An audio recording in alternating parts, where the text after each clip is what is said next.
oyagala kgenda ku kyeyo omaze obudde ng'ogoba visa ogoba tiketi ogoba interpol ogoba ebipapula byonna ebikutwala okugenda okukola naye tofunyeeyo na budde bugoba akawunti namba kugiwandiisa mu mannya go kuleka ng'ogguddewo akawunti. Sisita, olowooza ssente z'ogenda okukola ogenda ziterekawa? Leero nabaggiridde basisita muweekinge app muzukuke mugolokoke. Tukooye okutukaabirira ku bizibu bye mwereetera ku some of the common mistakes ze mukola ng'ofuddeyo nnyo okugoba ebipapula ebikutwala naye weerabidde nti gy'ogenda ogenda kukola ssente z'onooyagala okomewo okole oba okozese naye golooza ogenda ziterekawa nga tosoose kulowooza kukola bank account oba kugiggulawo ssente zowonoozisindika bazitereke n'ova e Uganda nga togguddewo akawunti kyokka ng'omanyi ogenze kukola ssente ate ng'omanyi akawunti kwe batereka ssente gwe n'olowooza nti ojja kuyima eyo yonna gy'oyime oba ng'okimanyi oba nga tokimanyi nga bakuddiye ssente bakuggulirawo akawunti teri muntu asobola kukuggulirawo akawunti mu mannya go nga gwe nnyini waayo toliiwo. So mukola ensobi z'amaanyi nnyo okuva wano nga ebintu bye mwandisaanye okukola temubikoze. So olwaleero ndi wano tutunulye ku nsobi ze tusinga okukola mu bulamu ezitulemye okubeera nga tukulaakulana ezitulemye okubeera nga tukola ki nga twefuula abantu abanaakola ki abanaabeera nga tulya ku success yaffe. Gezaako okubeera nti obeera nti omanyi n'ogoba ogenda ku kyeyo manya nti ssente z'onookola olina okubeera woziterese. Abamu mu mmwe temuyina accounts gye mukolera but musitereka Uganda, so making sure nti oggulawo account. Leka kudisudia kulimba mbu olwa mulala so ogiggulyawo etali ggwe. So leero video y'olunaku olwaleero tugenda kutambulira ku common mistakes ze tulaba ne tuziyisaako amaaso naye ng'ate mu butuufu singa tubadde tuzeegendereza tuyinza obutabeera mu nsobi ezo. Eggulo nayogeddeko ku nsobi ey'okubeera nti mumala okukola contracts zammwe ne mulangirira buli omu nga we mukomawo azife mwali mugenda mwabagamba nti mugenda. Banne tulekerawo okukola ensobi ezigenda otusuula mu buzibu ng'ate ensobi ezo oluusi ffe tuzeereetedde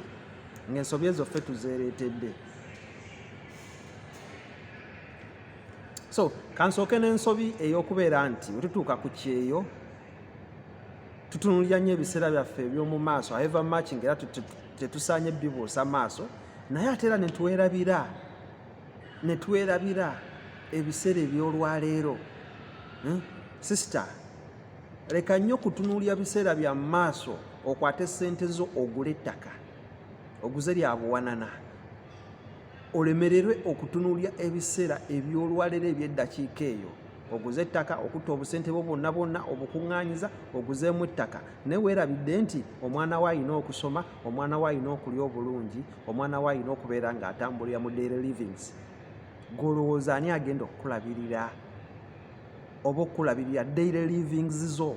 Ani agenda okukulabirira omwana wo? Ani agenda okusomeseza omwana wo? G'oba olowooza eyo gy'obadde nga basobola okukulabira bakuwa emmere ey'okwebakala buli kimu ng'owoona okwata ssente n'ozigulamu ebintu ng'ebyo ebinene ate ne weerabira bino ebya bulijjo. So eyo nsobi y'amaanyi nnyo maakyaza era nga woonookola ensobi n'oconcentrate nga ku bino ebintu bya bulijjo ne weeriisa n'ogula kano n'ogula engoye ne weerabira ate ebiseera byo eby'omu maaso. So mwawule ensobi eyo. Tokwata ssente zonna n'ozimalira mu biseera eby'omu maaso kyokka ebiseera by'eddakiika eno n'obyerabira. Ate era togezaako n'okwata ssente zo zonna n'ozimalira mu biseera by'eddakiika eno ate ebiseera eby'omu maaso n'obyerabira. Eyo nsobi y'amaanyi nnyo. Yiga okubalansinga. Balance the boat tusobole okubeera nga tutambula. Tulina ensobi endala gye tukola tufulumya nnyo okusinga kye tuyingiza. Tufulumya nnyo okusinga ekyo kye tuyingiza. Omanyi ofuna akakadde kamu naye mu programu zo z'okola nga ssente ogenda kufulumya akakadde kamu emitwalo 3. Gwe gye emitwalo 3 olaba ng'egiyitako emitonotono ogenda zijjawa nga toziyingiza buli mwezi. Gwalyankuza gwakola ki ogenda okumaliriza nga expenses zo z'okoze mu mwezi zisukka ssente z'oyingiza. So tulekerengaawo okufulumya ennyo okusinga ekyo kye tuyingiza. Ate tulekerengaawo era okufulumya ennyo okusinga ekyo kye tusobola okubeera nga tukola ki, tusobola okussaawo. So okufulumya ennyo okusinga kye tuyingiza kibi nnyo mu bulamu. Yiganga okulyako akatini osobole okubeera nga okola ki, oba okubeera nga kyoyingiza kisigalawo, kwegamba okubeera nga okisobola kisevingira okiteeka ewalala. Bannaaye emirundi egisinga zino ensobi tuzikolera ddala, tekiriiko mwami, tekiriiko mukyala, naye ng'ate wabaawo ensobi z'olabira ddala nga mutuufu singa obadde tolina kikusindika, ensobi ezo wandibadde ozikola ki, ozidduka. Waliwo ensobi endala ze tutera okukola ey'okubeera nga tugezaako nnyo okukola ki, okufulumya ssente ku bintu bye tusobola okubaako ne access. Ebintu by'osobola okubaako ne access, like for instance akatale kakuli wali naye olw'okuba toyagala gendayo n'otumya KFC, n'otumya ne bakuleetera, n'osasula ssente za delivery, kyokka nga ate mu butuufu gwe kennyini wandibadde okkiriyeyo bukkirizi wali mu ddakiika 2 n'oyingira supermarket ne weegulira. Golooza ssente za delivery zino z'owadde ono, ezo ssente mmeka z'ofulumya oba nga obadde ekintu ekyo okikola? Tufulumya nnyo ssente okubeera nga expenses zaffe tetuzigavaninga, olw'okuba tulaba obuntuntu obutonotono gw'obwo obuntu bw'osobola okubeera nga naawe ojja bwenyigiramu within a minute n'osobola okubeera nga tokola ki, tosobola kubeera nga ofulumya excess ssente ezo ng'ate ziyinza okubeera nga zikuyambako mu ngeri emu oba endala. Tulina ensobi endala ze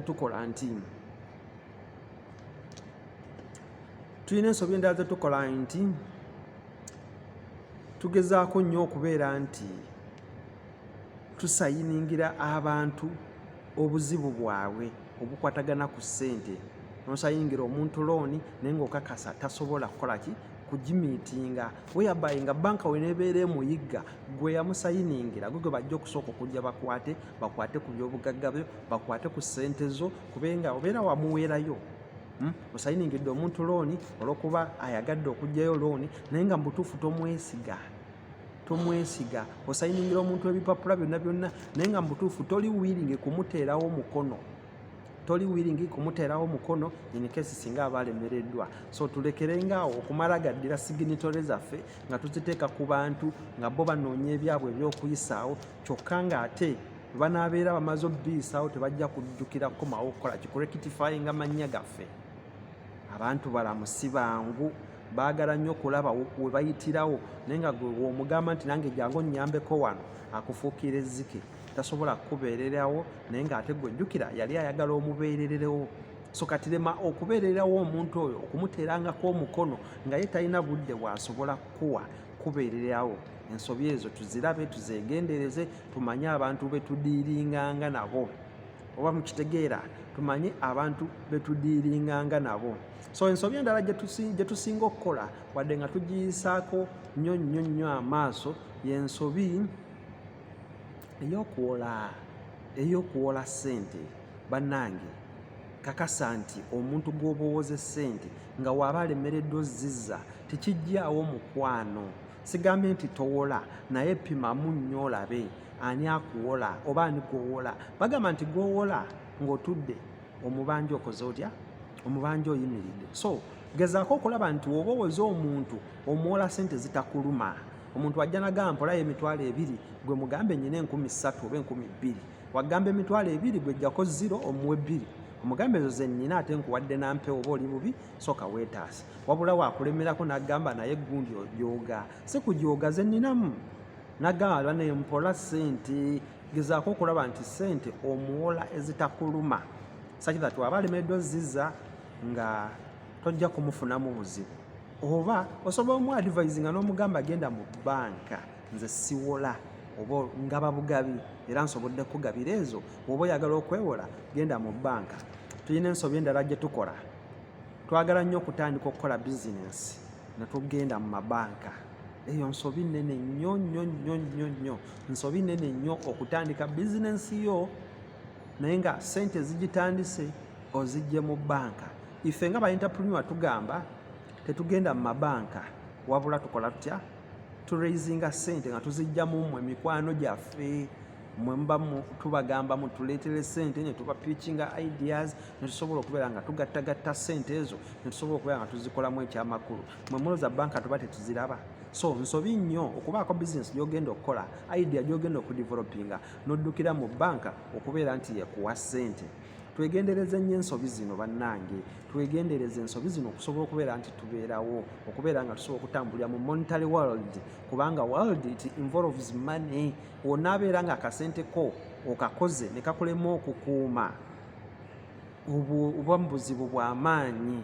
Yiga skills ezikuuma ssente zo however much nti nno n'okuzikola weera wayiga skills. Jjukira kyangu nnyo okukola ssente naye ate kizibu nnyo okuzikuuma.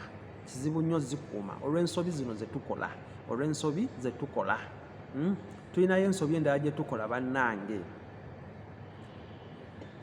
Tugezaako nnyo okulya ensigo zaffe ne twerabira amakungula. Ogezaako okulya enkoko oba ne weerabira ekintu kyeneezaala. Ssente oba ozikutte ng'omanyi ke kasuwako, ezo ssente naawe byawukana. Eri bizinensi ssente sobola okukola bizinensi ate gwe oli muntu akola bizinensi. So gezaako okweyawula ku bizinensi, gezaako okukozesa ssente ziri zikuddiza amagoba amatintini g'oba olyako. Naye gwe bwe onookwata ekinene okiryenga kuva ku ssente bizinensi tejja kutambula. Okkakkana nga amakungula ga bizinensi gagudde, okkakkana nga amakungula gagudde. Tulina ensobi gye tukola endala. Tusanga nnyo abaakola abava ku kyeyo abakikubye kugamba omuntu gw'olaba ng'omuwa high respect, instead of okujja okumuggyako amagezi wakikola otya, osooka kumugamba mpaayo omutwalo. Can you imagine? Ng'omuntu gw'olaba ng'akusingako level, yereka waba wakuwa ssente ajja kukwata mu nsawo akuwe nga tosoose namusaba. So tokolanga ensobi okusanga omuntu gw'olaba ng'akusingako level n'omusaba ssente, naye era aba akiraba nti tolina, era waaba nga abadde kyaliwo ojja genda okulaba ng'akusiibuza ekiziki. So instead of okusaba omuntu ssente, mubuuze kabulaza wakikola otya, wakikola otya, azaani okugamba nti nze empe zange neeriire kenkolabyeko lanki yange eri mu nsawo yo. Can you imagine? Wavudde waka nga okakasiza ddala pulagulamu yo lanki yo eri mu nsawo yange. Muleke kwesibanga ku bantu, muleke nga kukola nsobi ezo kubasabanga ssente, wabula musange munyumyemu kabulaza boyi ogi kikingandudde okukulaba biki mwana ng'obuuzeyo oyiyizaawa magezi kinange nzije, musabe magezi so si musaba ssente. Eyo ensobi y'amaanyi nnyo. Tosabanga ssente wabula sabanga magezi. Waliwo omulala agamba nti nno nkuwa ekyennyanja oba nkuyigiriza bye bakivuba.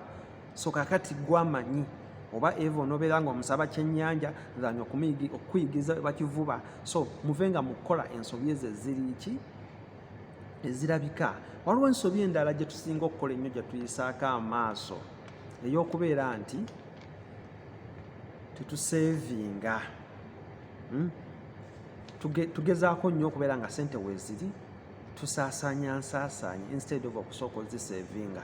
Ssente ezo tusooka ziseevinga ne tuziteeka mu bizinensi oba ne tuziteeka mu bintu ebirilongo ttaamu than okusooka ozisaasaanya. Tetuganye olina bingi nnyo ebyokusaasaanyizaako ssente, but sooka otereke ssente ezo ng'okoze otya ng'oziseevinze. Kuseevinga kyeki? Sooka oziteeke mu bizinesi, sooka oziteeke mu projects, sooka ogulewo ekintu eky'omu maaso ekinaakutwala, then olyondeko buno obutono obukunkumuka obusigalidde bukumale mu daily expenses. Ye point gye nasoose nayo. Togezaako nnyo kutunulira bya maaso bikutwala ate ne weerabya daily expenses zino, wabula ate togezaako kutunulira daily expenses zino ne weerabya eby'omu maaso. So wano nkuwa magezi nti sooka otunuulire eby'omu maaso ebikutwala by'oba oteekamu ssente, naye lekawo entonotono ezigenda okukuyisa mu daily expenses. Ekinene kiteeke kuli, wabula buno obukunkumuka bw'oba olya kiri ekinene kijja kgenda kimultiplyinga weekiri ku baana bo, weekiri ku bazzukulu bo. Emirundi egisinga tugenda ne twewuunya, oyagala nnyo okuzaala omwana agenda okuweza emyaka 10+, abeerewo kyokka tosobola kuddira ssente n'ozitereka oba n'ozisiga kumala myaka 10 plus nga tozzeemu zitunulako. Ekibuuzo kiri nti golooza n'omwana agenda kulya ziriwa gwe z'otaamuterekera ezo.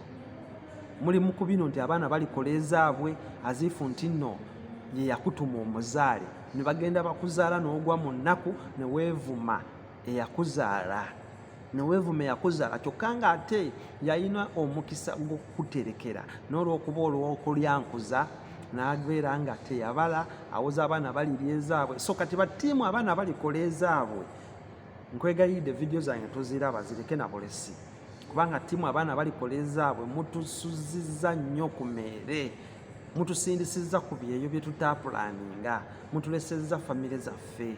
Twapulaninga kubeera wakwa, obeerawo nga bakuzaala ng'oswagalifikinga okuba obufaananyi bwo ng'obeera ku nsi, ogenda okudda ku nsi ng'osanga tewali wadde kantu. So mubeere abayiiya. Waliwo omugezi omu yagamba nti kibi nnyo okufa ng'oli mwavu, naye ate oba ozaaliddwa ng'oli mwavu osobola okwejja mu buvubu obwo. So gezaako okuyiiya oleme kufa ng'oli mwavu however much nga wazaalibwa oli mu bwavu. Ensobi esembayo gye nnyinza obbawa tuve wano kwe kukola ki? Ensobi esembayo gye tuyinza okwogera tuve wano kwe kubeera nti tufulumya kye tutannaba kufuna. Omanyi ofuna akakadde naye n'ofulumya emyezi 2, 3, 4 mu maaso gwe ng'obaze nti buli mwezi nja kufunanga kakadde. Oba example ngirese bulungi, omanyi olina omuntu gw'obanja gwe n'otandika olw'okuba yakukubidde akasimu nti nja kukusasula wiiki ejja, gwe n'otandika okuliirawo amabanja n'ogali olw'okuba osuubira ssente zijja. Oba omanyi ofuna kakadde gwe ate n'otandika okukola ki? Okugwa mu expenses olw'okuba osuubira omusala gulijja gukavalingewo. Tumanyi okugenda mu salary loans, tumanyi okugenda mu loans ez'ekisiru olw'okuba omanyi nti omusala weeguli. Wate enkya nga bakugobye ku mulimu nga sente ziri wazirya, osuubira ojja zifuna. Wakye enkya nga bakugobye ku mulimu, kampani negala tetukyasobola ku accommodate nga weerabye otulabyeko nnyo. So tulemenga okukola ensobi ezo ez'okufulumya kye tutannaba kufuna. Kabeere ng'omuntu badde omubanja akusuubiza nti agenda kukuwa ssente, oba tannaba zikuwa tozikubira budgeti. Omuganda yagamba teweesunga nga ky'otannalya, era wokyesunga emirundi egisinga oba tojja kirya. Emirundi egisinga weesunga ekintu oba tonnaba kirya. Naakutteko kapeesa ka subscription. Banaye mbakubiriza okusubscribinga video zino, subscribinga channel yange, ba members abapya, ba subscribers abapya, ba viewers abapya mwebale kujja kuwagira kintu kino, comments mwebale ziteekayo, ze muteeka ku masimu gange nazo nziraba, nziramu mpola. Mbakubiriza okusharinga information yeno, ogisharingira abo. Leero twagamba nti tuli mu master class. Ba freshers oba ba beginners, video zammwe weeziri wansi awo, kkirira ku video eyasookerwako ojje ng'ozimba mpola obulamu, then bino byetwogera biyinza okuba bikuyita ku mutwe nga tobitegedde bulungi, oba oyagala more clarifications about them. Akasimu kange kayitaayitawo awo mu description, gundi comments kabaawo, osobola okunnyigirako ku WhatsApp. Mbeerako 24/7 okubeera nga ngattamu mmwe. Sijja kwerabira kanve wano, ttiimu zino betukolera ewamu sijja kulemerera zitumirwako. Jjukira nabagamba okukolera ewamu si kibi, n'okujja eno ku kyeyo nako kuba kuyita kukolera wamu. Sente zikweta ku kyeyo oba tozirina, weegatte ne munno mukole akatogo, musooke mufune ssente, muziwe omuntu omu agende akole, mu mwezi gumu azze ssente naawe owookubiri ogende, mu mwezi omulala azze ssente n'owookusatu agende. Eyo akakodyo ako nasooka kalaba ku mukwano gwe bamuyita Leila, yava Oman nga beegattawe bati. Eddakiika eno ali Abu Dhabi akola, ali mu kampani ya Cargo. Yali ayagala nnyo ebintu bya Cargo. Leila yonna gy'oli nkutumiddeko, era ayagala nnyo ebintu bya Cargo, ebyokushifutinga, ebyokutumya ku Jumia, ku Alibaba, era kati weyadde Abu Dhabi byakolamu. She's very so happy n'omulimu ogwo. Naye nga yayita mu kakodyo ki kwekwatakwata ne banne ne beesindika n'ava all away from Oman, kati ali Abu Dhabi akikuba. so muyige ng'okwekwatakwata okukwatire wamu so musobole okubeera nga tutambuza ensonga. So sijja kuva wano nga ntumira ku ttiimu zaffe twekwatire wamu okubeera nti ensonga zino tusobola oziggusa gye muli. Ttiimu Deep Mind, big up. Ttiimu Hakim Cakes and Decor, big up. Ne ttiimu yange eyammwe wano abandaba, ttiimu Kim Immigrations, big up. Sijja kwerabya ku ttiimu ya Great Opportunity, big up. Ttiimu zeezo ze zinfudde kino kye tuli, ze zibadde zitusezaawo kubeera nga zitusoosootolera bino. So nva wano nga ŋŋamba kapesa ka subscription yako shirya mbeera bubi bambi kanyigeeko kapiisuuke views zirabe, commentinga, sharinga video zino eri abo bezigasa. Sigadde nze Kim Hakims, omutesitesi wammwe omulungi atajja kukowanga kubateeseza oba kubateekerateekera. Kanve wano bannange ndoza ne wentema leero weetwe lugenze tusisinkane enkya mukadda ku lutimbe. Tuli mu master class, tugenda kubeera nga tujjayo skills ezitubeezaawo kubeera nga tutambula. Saidi y'okubeera nga tugwako mu emotions, saidi y'okubeera nga tugwako mu mukwano, saidi y'okubeera nga tubalansinga business, saidi y'okubeera nga ebintu byonna tubitambuza socially, economically. Political tekaliimu. Kim tojja kunsaba nga njogera ku politics naye tekitegeeza nti simumanyi, naye waliwo eri mu senior class wetulabira nti politics kikulu nnyo. So mwe abanyumirwa politics munsange mu senior class, kubanga without politics tolina kyosobola kuteeka ku ground, ebintu byonna bifugibwa mateeka. So kanve wano, mwebale nnyo, mwebale ddala. Ne classes zange ya junior, master ne senior mwenna mbaagala nnyo, mwebale nnyo, mwebalire ddala. Kim Hakims the genius. Sijja kuva wano nga ntumirako Hikmat the junior, Pretty, Wiriba, Naomi, Chosmile, Annie, Simplicia, Aisha, abaana nga nnyina bangi ab'okutumira. Bannange kanve wano, n'anaazina obulungi akola atya, atera n'ava mu ddiiro. Tuddemu enkya, mwebale nnyo, mwebalire ddala. Bye bye.